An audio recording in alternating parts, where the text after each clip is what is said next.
Nearly 20 candidates are running in this election. In most polls, several candidates have failed to even scratch the surface, while those in the lead are familiar faces to many Ukrainians. CCTV Roee Ruttenberg has more now from Kiev.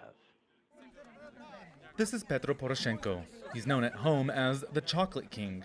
His chain of confectionaries have made him one of Ukraine's richest men. He favors greater integration with Europe and has had his assets in Russia attacked. A businessman turned politician, he's a former economy minister and finance minister who served alongside the deposed president, Viktor Yanukovych.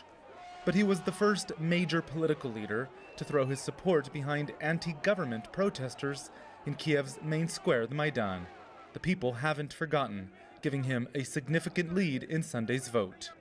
He created an image of opposition as an anti-regime person, and as he was on the Maidan, all his sins regarding his work for the government several times have been forgiven.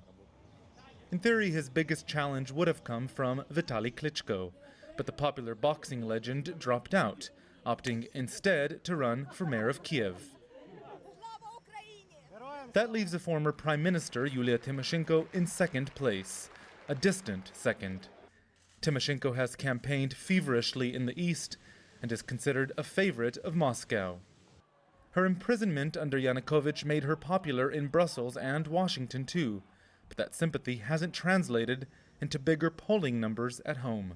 The supporters she has now are those who remain faithful to her, no matter what.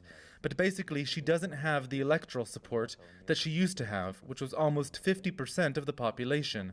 And this popularity is unlikely to come back for a second time.